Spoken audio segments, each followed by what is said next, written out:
En grandissant dans notre famille, j'ai toujours été étiqueté comme la responsable. Alors que ma sœur Sophie se prélassait dans le rôle de l'enfant chéri qui ne pouvait faire aucun mal, j'étais la force invisible qui veillait à ce que tout fonctionne réellement. Sophie était la rêveuse, l'âme artistique, la princesse qui méritait qu'on lui serve le monde sur un plateau en argent massif. J'étais celle qui frottait ce plateau jusqu'à ce qu'il brille. La dynamique de notre famille avait été établie tôt. Sophie avait 18 mois de plus que moi, née avec ce genre de charme sans effort qui faisait sourire les adultes et leur faisait pardonner toute transgression. Elle avait d'épais cheveux auburn qui bouclaient parfaitement sans effort, de grands yeux verts qui pétillaient quand elle riait, et une personnalité contagieuse qui attirait les gens vers elle comme des papillons de nuit vers une flamme. Les enseignants aimaient sa créativité, les amis adoraient sa spontanéité, et nos parents rayonnaient de fierté chaque fois qu'elle entrait dans une pièce. Moi, en revanche, j'étais pragmatique. J'avais des cheveux bruns raides qui demandaient des efforts pour avoir l'air décent, des yeux bruns raisonnables et un comportement calme que les adultes appréciaient mais célébraient rarement. Pendant que Sophie peignait des fresques dans sa chambre et écrivait de la poésie, j'organisais mes livres d'école par ordre alphabétique et tenais des calendriers détaillés. Quand Sophie oubliait ses devoirs, je le lui rappelais. Quand elle perdait ses clés, je les retrouvais. Quand ses projets créatifs nécessitaient une exécution réelle, je m'occupais de la logistique. Ce schéma nous a suivis à l'âge adulte. Sophie a poursuivi un diplôme en marketing, a décroché un poste dans une agence boutique branchée et passé ses journées à concevoir des campagnes pour des marques de style de vie. Son fil Instagram était une collection soigneusement organisée de réunions dans des cafés, d'événements de réseautage et d'escapades le week-end avec son groupe d'amis photogéniques. J'ai étudié l'administration des affaires, travaillé dans la gestion des opérations pour une entreprise de taille moyenne et passé mes journées à résoudre des problèmes qui permettaient aux entreprises de fonctionner sans heurts. Lorsque Sophie a annoncé ses fiançailles avec Amaury de Saint-Aignan lors du dîner de Noël de l'année dernière, la famille a pratiquement explosé de joie. Amaury était tout ce dont nos parents avaient toujours rêvé pour leur fille bien-aimée, diplômée en droit d'Assas, associé junior dans un cabinet prestigieux, membre du Jockey Club et héritier de la vieille noblesse française.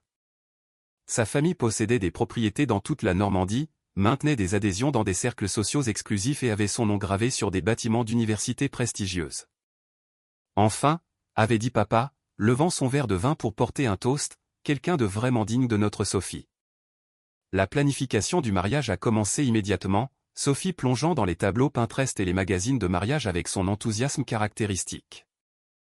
Elle envisageait une affaire élégante qui impressionnerait la famille distinguée d'Amaury tout en mettant en valeur son goût impeccable. La liste des invités s'est rapidement élargie à 200 personnes, incluant le vaste réseau familial d'Amaury, ses associés commerciaux et ses relations sociales. Cela doit être absolument parfait, a déclaré maman lors de notre première réunion de planification familiale en janvier. La famille de Saint-Aignan jugera tout. Nous devons prouver que Sophie vient d'une famille qui comprend la qualité et le raffinement. Sophie hocha la tête avec enthousiasme, faisant défiler des photos de mariage à 1 million d'euros sur son téléphone. Je veux que ce soit intemporel et élégant. Pensez à une romance du vieux monde rencontrant la sophistication moderne. Rien de trop branché ou qui fasse bon marché. Lorsque la conversation s'est tournée vers la logistique réelle de la planification, les yeux de tout le monde se sont naturellement tournés vers moi. Tu es tellement organisée, Camille, a observé maman. Tu as un si excellent souci du détail. Sophie a besoin de quelqu'un en qui elle peut avoir une totale confiance pour exécuter sa vision. Sophie m'a souri de l'autre côté de la table. Tu connais mes goûts mieux que quiconque. Je peux me concentrer sur le fait d'être la mariée parfaite pendant que tu gères tout le travail de coordination. Ce sera comme la collaboration ultime entre sœurs. La partie collaboration semblait prometteuse jusqu'à ce que je réalise que cela signifiait que je gérerais tous les aspects de la planification tandis que Sophie approuverait ou rejetterait mes suggestions. L'ampleur du travail était stupéfiante, recherche et réservation du lieu, coordination du traiteur, arrangements floraux, planification du photographe et du vidéaste, conception et envoi des invitations, logistique du transport, bloc d'hébergement pour les invités venant de l'extérieur. Planification du dîner de répétition, coordination du calendrier du jour J et d'innombrables autres détails. C'est vraiment la situation parfaite, a poursuivi maman. Sophie est tellement occupée avec sa carrière exigeante, et Amaury est au milieu de cet énorme procès d'entreprise. Tu es entre deux postes de toute façon, donc tu as le temps de vraiment te concentrer pour rendre cela spectaculaire. Entre deux postes. C'est ainsi que ma famille décrivait mon départ récent d'un lieu de travail toxique où j'avais été gravement sous-payé, surmené et ignoré pour des promotions bien que dépassant constamment les mesures de performance. J'avais soigneusement économisé de l'argent pendant des mois pour me permettre une période de recherche d'emploi appropriée. Mais pour ma famille, sans emploi, signifiait simplement « disponible pour une main-d'œuvre de mariage non rémunérée ». Pense-y comme ton cadeau de mariage à Sophie, a suggéré papa avec un sourire. Au lieu d'acheter quelque chose de cher qu'elle n'utilisera peut-être pas, tu lui donnes quelque chose d'inestimable, ton expertise et ton dévouement. 6 mois avant le mariage, je me suis lancé dans la planification avec une intensité professionnelle. J'ai créé des feuilles de calcul détaillées comparant les lieux, les fournisseurs et les options de prix. J'ai recherché des douzaines d'emplacements potentiels avant de trouver le château de Grandval, un superbe manoir historique avec des jardins pouvant accueillir 200 invités pour la cérémonie et la réception. Le lieu était complet pour les 18 mois suivants, mais j'ai appelé chaque semaine pendant 3 mois jusqu'à ce qu'une annulation libère la date préférée de Sophie. J'ai passé des semaines à tester les menus de traiteurs de premier plan, comparant tout, des présentations d'apéritifs aux options de dessert. J'ai négocié les contrats, coordonné les calendriers de livraison et organisé des aménagements diététiques spéciaux pour la liste croissante d'invités ayant des exigences spécifiques. Chaque fournisseur nécessitait plusieurs réunions, des visites sur site et une coordination détaillée pour assurer une exécution sans faille. Sophie passait occasionnellement en coup de vent pour approuver ou rejeter mes suggestions soigneusement recherchées, généralement tout en faisant plusieurs choses à la fois sur son téléphone ou en se précipitant vers un autre rendez-vous. Les fleurs doivent être plus romantiques, avait-elle annoncé après que j'ai passé des semaines à rechercher des fleuristes et à créer des propositions d'arrangement détaillées. Et j'ai changé d'avis sur la palette de couleurs. Je veux quelque chose de plus sophistiqué maintenant. Chaque changement se répercutait sur chaque relation avec les fournisseurs, nécessitant de nouvelles propositions, des contrats révisés et des réunions de coordination supplémentaires. Lorsque j'ai mentionné les coûts supplémentaires engendrés par ces changements, maman a balayé mes inquiétudes. Le budget n'est pas la considération principale ici. Le bonheur de Sophie et la réputation de la famille sont ce qui compte. 3 mois avant le mariage, ma charge de travail s'était intensifiée pour devenir essentiellement un emploi à temps plein, plus des heures supplémentaires. Je passais 60 à 70 heures par semaine sur des tâches liées au mariage, coordonnant avec les fournisseurs, gérant la liste des invités et traitant le flux constant de décisions nécessitant une attention immédiate. Pendant ce temps, Sophie profitait de ses événements de fête prénuptiale, de la planification de son enterrement de vie de jeune fille et de ses escapades romantiques le week-end avec Amaury. « Tu es absolument incroyable pour ça », m'a dit Julie, la demoiselle d'honneur de Sophie, après avoir observé ma coordination lors d'une visite des lieux. « Sérieusement, tu devrais envisager de devenir organisatrice de mariage professionnel. Tu as un tel don pour gérer tous ces détails. » Mais je n'étais pas rémunéré comme une professionnelle. On attendait de moi que j'absorbe tous les coûts associés, l'essence pour les réunions constantes avec les fournisseurs, les factures de téléphone augmentées par des centaines d'appels de coordination. Les repas pendant les longues journées de planification et les frais de stationnement pour les visites des lieux. Lorsque j'ai mentionné avec hésitation le remboursement de ces dépenses croissantes, papa a eu l'air sincèrement agacé. « La famille ne fait pas payer la famille », a-t-il dit fermement. 2 mois avant le mariage, la famille d'Amaury s'est directement impliquée dans le processus de planification. Sa mère, Béatrice de Saint-Aignan, était une femme redoutable habituée à obtenir exactement ce qu'elle voulait en toutes circonstances.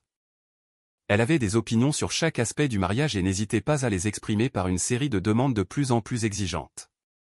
Elle voulait que le menu entier soit révisé pour s'adapter à ses préférences alimentaires et à celles de plusieurs membres de la famille de Saint-Aignan.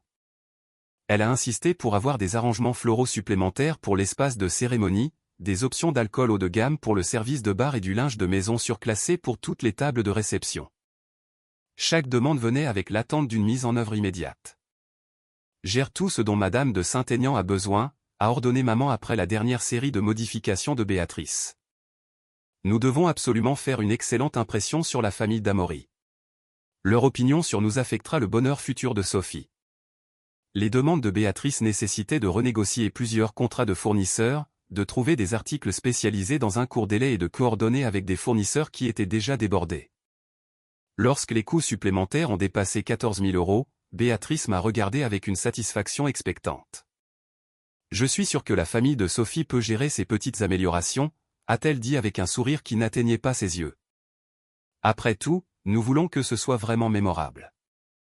Petites améliorations.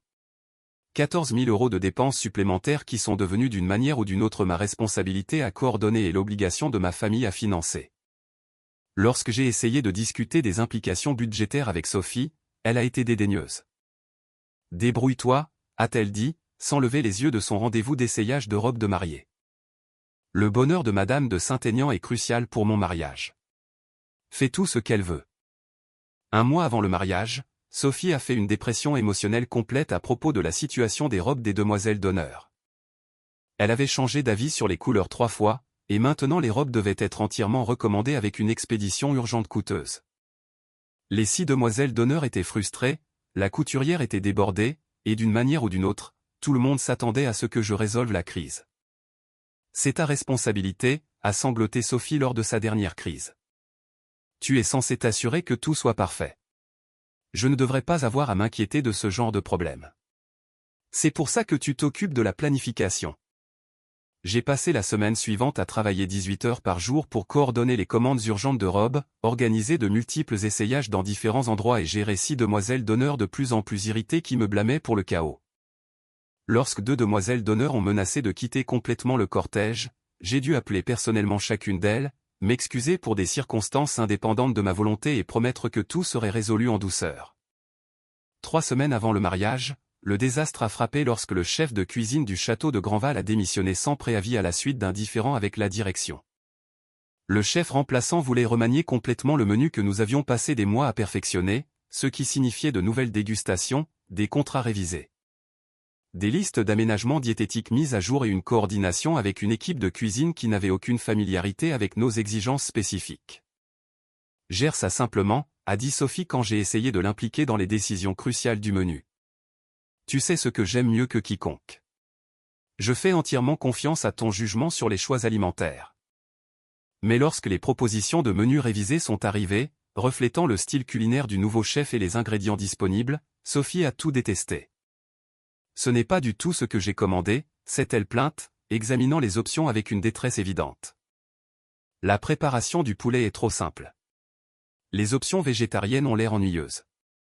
Et où est le plat signature de fruits de mer que j'avais spécifiquement demandé? J'ai soigneusement expliqué que le plat de fruits de mer avait été éliminé en raison du changement de chef et des contraintes budgétaires créées par toutes les modifications précédentes, mais Sophie n'était pas intéressée par les explications ou les compromis. Débrouille-toi, a-t-elle exigé, sa voix montant avec le stress. C'est exactement pour ça que tu gères la planification de ce mariage. Je ne devrais pas avoir à gérer ces problèmes.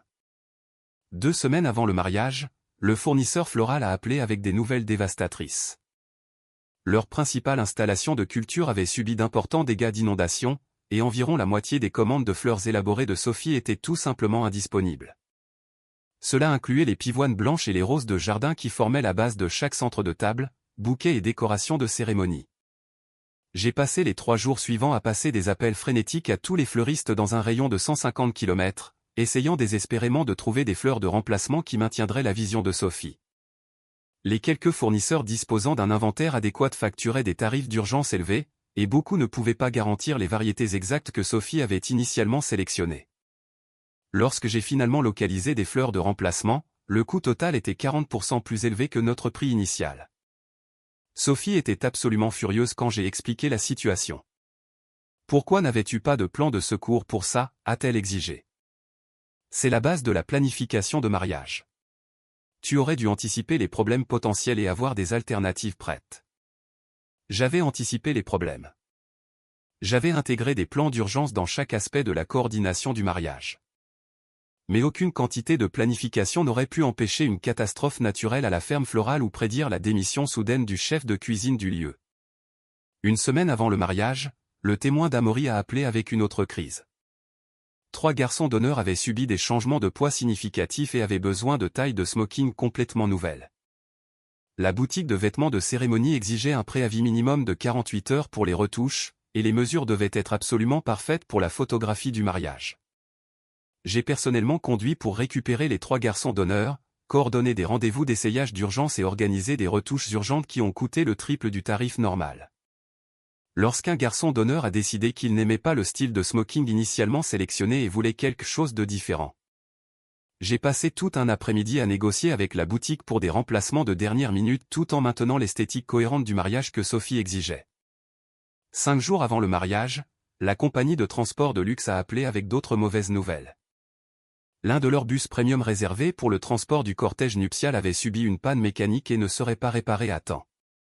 Il pouvait fournir un véhicule de remplacement, mais il était plus petit et moins élégant que ce que nous avions commandé à l'origine pour le programme de transport élaboré que j'avais coordonné.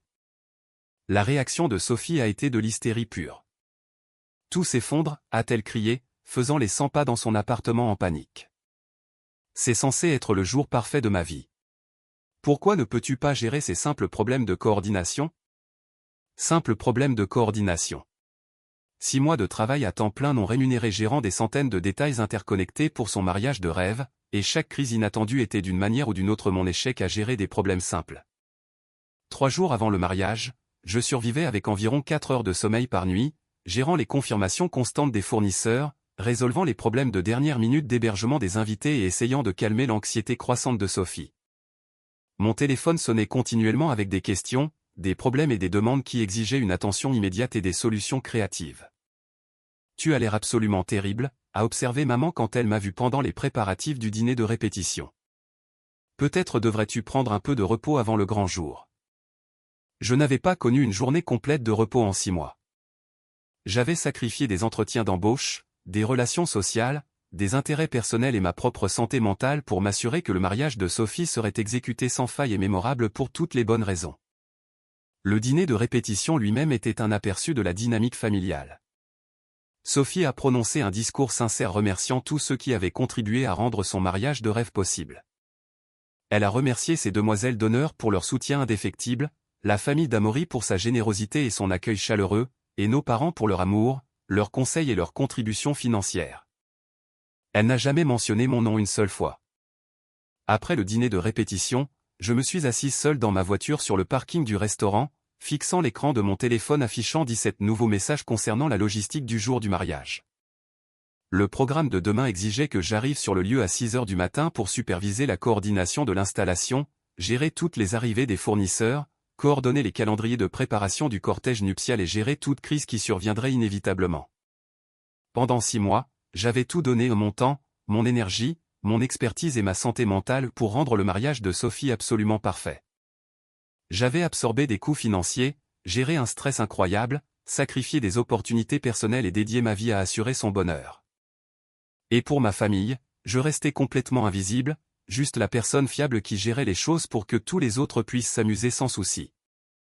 J'ai ouvert mon ordinateur portable et commencé à transférer systématiquement les informations. J'ai envoyé des listes complètes de contacts des fournisseurs au coordinateur du lieu, transféré tous les emails de confirmation et les documents de calendrier à l'adresse email de maman, et créé des dossiers d'instructions détaillés pour la demoiselle d'honneur de Sophie. Ensuite, j'ai composé un bref message pour le groupe de discussion familiale, une situation d'urgence est survenue. Toutes les informations sur les fournisseurs ont été transmises à maman et Julie. Tout est organisé et prêt pour demain. À 4 heures du matin le jour du mariage de Sophie, alors qu'elle dormait paisiblement dans sa suite d'hôtel de luxe, rêvant de sa journée parfaite, je m'enregistrais pour un vol vers Bali. J'avais utilisé l'argent soigneusement économisé pour ma recherche d'emploi pour réserver cette évasion, décidant que ma santé mentale et mon respect de soi valaient plus que de rester pour être invisible à un autre événement familial où mes contributions n'étaient pas reconnues. J'ai éteint mon téléphone alors que l'avion reculait de la porte d'embarquement. Le mariage de Sophie devait commencer à 16 heures. Techniquement, tout était prêt. Le coordinateur du lieu avait des calendriers détaillés, les fournisseurs avaient des instructions spécifiques et la demoiselle d'honneur possédait les coordonnées d'urgence. Tout était prêt sauf la personne qui avait passé 6 mois à orchestrer chaque détail pour assurer la perfection. Selon les messages de plus en plus frénétiques que j'ai fini par recevoir lorsque j'ai brièvement rallumé mon téléphone quelques jours plus tard, le chaos avait bel et bien éclaté et exactement comme je l'avais anticipé. Sans ma présence pour coordonner et résoudre les problèmes, les fournisseurs sont arrivés à des heures conflictuelles avec des instructions d'installation différentes. Le fleuriste a livré les centres de table à la mauvaise entrée tandis que l'équipe de restauration bloquait l'allée principale avec ses camions de service. Julie, la demoiselle d'honneur, qui avait supposé que la coordination du jour du mariage consistait à être jolie et à tenir des bouquets, a été complètement submergée par les questions des fournisseurs et les responsabilités de gestion du calendrier. Maman, qui était restée délibérément non impliquée dans les détails de la planification, ne pouvait pas répondre aux questions spécifiques sur les arrangements, les plans de secours ou les exigences des fournisseurs qu'elle n'avait jamais pris la peine d'apprendre. Le mariage parfait de Sophie s'est transformé en une comédie des erreurs coûteuses qui allait devenir une légende familiale pour toutes les mauvaises raisons. La cérémonie a commencé avec plus d'1 heure de retard parce que personne ne savait comment connecter correctement le système de sonorisation. La moitié des centres de table élaborés n'est jamais arrivé aux tables de réception parce que le fleuriste ne pouvait trouver personne ayant l'autorité pour confirmer les instructions de placement. Les apéritifs de l'heure du cocktail ont été retardés parce que l'équipe de restauration ne pouvait pas trouver les zones de service correctes dans la disposition complexe du lieu. La photographie professionnelle de mariage, destinée à capturer la journée magique de Sophie pour la postérité, a plutôt documenté son stress évident. La confusion des invités et la déception à peine dissimulée de la famille d'Amaury face à la désorganisation entourant ce qui aurait dû être une célébration sophistiquée. Mais je n'étais pas là pour être témoin du désastre. Je regardais un lever de soleil spectaculaire sur d'anciens temples balinais, connaissant enfin la paix après des mois à coordonner les demandes et les attentes des autres. Lorsque j'ai finalement vérifié mes messages 3 jours après le début de mon voyage, j'ai découvert des douzaines de textos de plus en plus désespérés de Sophie, maman et papa. Les messages allaient d'accusations furieuses concernant mon abandon égoïste à des demandes suppliantes d'explications sur les arrangements avec les fournisseurs qu'ils ne savaient pas comment gérer. Le message de Sophie était particulièrement révélateur: tu as complètement gâché mon mariage. Tout s'est effondré sans toi pour régler les problèmes. Comment as-tu pu faire ça à ta propre famille? Sans moi pour régler les problèmes. Après 6 mois à être traité comme invisible, j'avais enfin été remarqué, mais seulement quand mon absence créait des difficultés pour tout le monde. J'ai éteint à nouveau mon téléphone et passé 2 semaines merveilleuses à explorer les temples incroyables de Bali, les plages immaculées et le riche patrimoine culturel. Pour la première fois depuis des mois, je dormais paisiblement des nuits entières sans rêve d'anxiété concernant des conflits avec des fournisseurs. Je lisais des romans, suivais des ateliers de photographie et me rappelais ce que cela faisait d'avoir des intérêts personnels au-delà de la gestion des événements et des attentes des autres. Quand je suis finalement rentré chez moi, le drame familial avait atteint des proportions absolument épiques. Sophie refusait de me parler directement. Maman avait choisi complètement le camp de Sophie, et papa alternait entre des sermons déçus sur la loyauté familiale et des tentatives maladroites de médiation du conflit grandissant. Selon des rapports familiaux détaillés, le mariage avait été un désastre complet, et plusieurs parents éminents des Saint-Aignan avaient fait des commentaires pointus sur l'incapacité apparente de notre famille à organiser des événements sophistiqués. Tu as fait passer toute notre famille pour incompétente devant des gens qui comptent, a dit papa lors de notre première conversation en face à face. Béatrice de Saint-Aignan a spécifiquement demandé à Amaury si notre famille gère toujours les événements importants aussi mal. Béatrice de Saint-Aignan, qui avait contribué pour 14 000 € de changement de dernière minute mais 0 travail réel, était devenue d'une manière ou d'une autre qualifiée pour juger la compétence de notre famille sur la base d'un mariage que j'avais planifié entièrement seul jusqu'au moment où j'ai choisi de prioriser mon propre bien-être. Tu aurais pu rester juste un jour de plus, a supplié maman lors d'un de ces appels téléphoniques chargés de culpabilité. Sophie avait plus que jamais besoin de toi. Sophie avait eu besoin de moi pendant 6 mois consécutifs. Elle avait eu besoin de mon temps, de mon expertise, de mes capacités de gestion du stress et de mes compétences en résolution de problèmes. Elle avait eu besoin que j'absorbe les coûts, gère les conflits avec les fournisseurs, sacrifie des opportunités personnelles et dédie mon existence entière à sa journée parfaite. Mais elle n'avait jamais eu besoin de reconnaître mes contributions ou de me traiter comme un membre précieux de la famille au lieu d'une aide embauchée non rémunérée. Les répercussions ont continué pendant des mois. 6 mois après le mariage désastreux, Sophie et Amaury ont annoncé leur divorce. Selon les potins de famille, Béatrice de Saint-Aignan ne s'était jamais remise de l'embarras du mariage chaotique et avait passé toute leur lune de miel à Saint-Barth à critiquer l'incapacité de la famille de Sophie à exécuter des événements sociaux appropriés.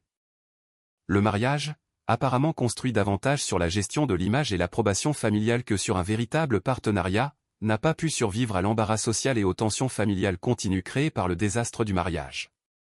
Peut-être que si tu étais resté pour aider à tout coordonner correctement, a suggéré maman lors d'un de ses appels téléphoniques périodiques de culpabilisation, leur mariage aurait pu tourner différemment. Peut-être. Ou peut-être que Sophie aurait pu apprendre qu'avoir un mariage parfait ne garantit pas un mariage parfait, et que traiter les membres de la famille comme des domestiques non payés crée un ressentiment qui dure beaucoup plus longtemps que des fleurs coûteuses et des repas de traiteur. Je n'ai jamais proposé d'organiser un autre événement familial. Lorsque le 60e anniversaire de papa a approché l'année suivante et que maman a commencé à lancer des allusions subtiles sur mes talents naturels de planification d'événements, j'ai poliment décliné et immédiatement réservé des vacances en Islande à la place. Le schéma était clair, je ne retournerai pas au rôle de coordinatrice familiale invisible. Les mois qui ont suivi ma disparition stratégique le jour du mariage ont apporté des révélations inattendues sur les dynamiques familiales que je n'avais jamais pleinement reconnues. Sans moi pour intervenir automatiquement afin de gérer la logistique et la résolution de problèmes, les autres membres de la famille ont été forcés de confronter leurs propres capacités et limites. La fête d'anniversaire de papa, finalement organisée par maman et Sophie travaillant ensemble, a été une affaire modeste dans un restaurant local qui nécessitait une coordination minimale. Personne ne s'est plaint de la simplicité parce que personne ne voulait prendre la responsabilité de quelque chose de plus complexe. La période après le divorce de Sophie a été particulièrement éclairante. Soudainement célibataire et confrontée à la réalité de la gestion de sa propre vie sans les relations familiales d'Amaury ou ma coordination en arrière-plan, elle a lutté avec des tâches qu'elle avait toujours tenues pour acquises. La planification de son déménagement d'appartement l'a obligée à rechercher des entreprises de déménagement, à coordonner les horaires et à gérer une logistique qu'elle n'avait jamais eu besoin de gérer indépendamment. L'expérience était clairement frustrante pour quelqu'un habitué à ce que d'autres gèrent ces détails ennuyeux. Lors d'un dîner familial maladroit 6 mois après mon retour de Bali, Sophie a fait un commentaire inattendu qui a révélé à quel point elle avait appris du désastre du mariage et de ses conséquences. Je suppose que je n'ai jamais vraiment compris combien de travail est nécessaire pour coordonner des événements, a-t-elle admis doucement, ne croisant pas tout à fait mon regard. Tout semblait toujours simplement se produire quand tu étais impliqué. Ce n'était pas exactement des excuses, mais c'était la chose la plus proche d'une reconnaissance que j'ai jamais reçue de sa part concernant les 6 mois de travail non rémunérés que j'avais contribué à son mariage de rêve. La perspective de maman a également évolué progressivement. À mesure qu'elle s'impliquait davantage dans la coordination des réunions de famille sans ma participation automatique, elle a commencé à exprimer sa frustration concernant les communications avec les fournisseurs. La gestion des horaires et la prise de décision constante requise pour même des événements simples. Je ne sais pas comment tu gardais une trace de tous ces détails, a-t-elle dit après avoir lutté pour coordonner un barbecue familial basique. Il y a tellement de choses à se rappeler et à organiser. Papa, quant à lui, semblait avoir acquis une nouvelle appréciation pour la complexité de la gestion d'événements après avoir été témoin du désastre du mariage de première main. Sa critique de mon départ le jour du mariage s'est adoucie avec le temps, remplacée par ce qui ressemblait à un respect réticent pour les compétences organisationnelles qu'il avait précédemment tenues pour acquises. Peut-être que nous nous sommes trop reposés sur toi, a-t-il dit lors d'une de nos conversations de guérison lente. Nous nous sommes juste habitués à ce que les choses soient gérées en douceur et avons oublié combien de travail cela nécessitait réellement. Le changement le plus significatif a été la façon dont les membres de la famille abordaient les événements futurs et les attentes. Plus personne ne pouvait supposer qu'une coordination complexe se matérialiserait simplement sans effort, planification et appréciation. Les réunions de famille sont devenues des affaires plus petites et plus simples que plusieurs personnes contribuaient à organiser plutôt que des productions élaborées nécessitant des mois de travail non rémunérés d'une seule personne. Ma propre vie s'est transformée de façon spectaculaire pendant cette période.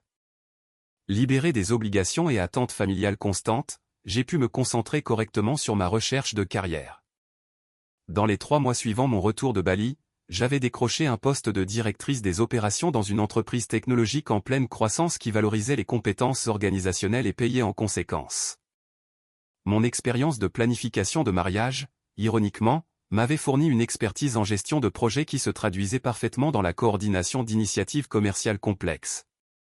Plus important encore, j'avais appris à établir des limites et à communiquer clairement ma valeur. Lorsque des collègues ou des amis demandaient de l'aide pour des projets personnels, j'étais capable d'offrir une assistance tout en maintenant des limites sur mon temps et mon énergie. Je ne disais plus automatiquement « oui » aux demandes qui nécessitaient un travail non rémunéré important, et j'ai développé la confiance nécessaire pour négocier une rémunération équitable pour mon expertise. L'expérience dans l'industrie de la planification de mariage a également ouvert des opportunités professionnelles inattendues. Plusieurs collègues qui ont appris mon parcours m'ont approché pour du conseil rémunéré sur leur propre planification de mariage, et j'ai découvert que je pouvais gagner d'excellents taux horaires en aidant les gens à coordonner les fournisseurs et à gérer la logistique.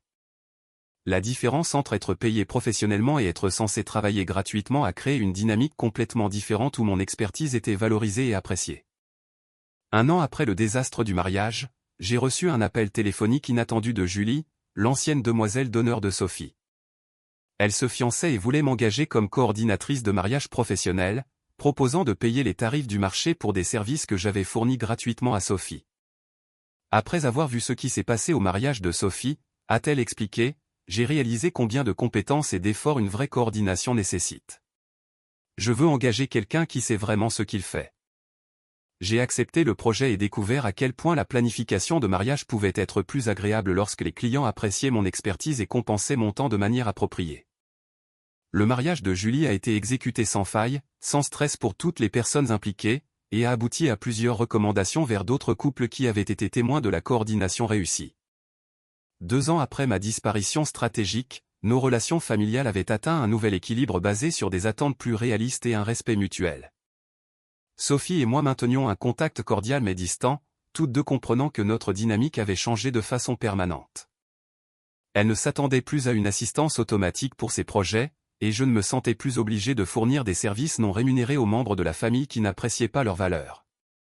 Maman et papa se sont progressivement adaptés à la réalité que les événements familiaux nécessitaient une véritable collaboration et planification plutôt que de compter sur une seule personne pour tout gérer de manière invisible.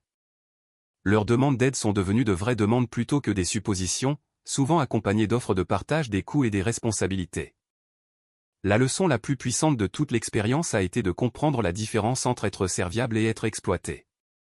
Aider occasionnellement les membres de la famille avec des projets qu'ils apprécient est généreux et aimant. Fournir constamment des services non rémunérés importants tout en étant traité comme invisible et sans importance est de l'exploitation, quelles que soient les relations familiales. Ma disparition stratégique le jour du mariage a appris à tout le monde dans ma famille exactement à quel point ils dépendaient de services qu'ils n'avaient jamais pris la peine de valoriser ou de reconnaître. Parfois, la manière la plus efficace de démontrer votre valeur est par une absence stratégique montrant aux gens à quoi ressemble la vie sans vos contributions plutôt que de continuer à les fournir tout en étant prises pour acquises. Les photos du mariage de Sophie restent une illustration parfaite de ce qui se passe lorsque les gens attendent la perfection sans apprécier l'effort requis pour la créer, 200 invités semblant confus et frustrés, des fournisseurs attendant sans être certains de leurs responsabilités. Et une mariée apprenant que les rêves nécessitent plus que des attentes. Ils nécessitent de la gratitude pour les personnes qui transforment ces rêves en réalité. La cuisine vide que j'ai laissée derrière moi le matin de Noël 3 ans plus tard, lorsque la famille s'attendait à nouveau à ce que je cuisine seul pour 30 personnes, a renforcé la même leçon. Ma famille a finalement compris que l'appréciation n'est pas juste polie, elle est essentielle pour maintenir les relations qui rendent les réunions de famille possibles en premier lieu.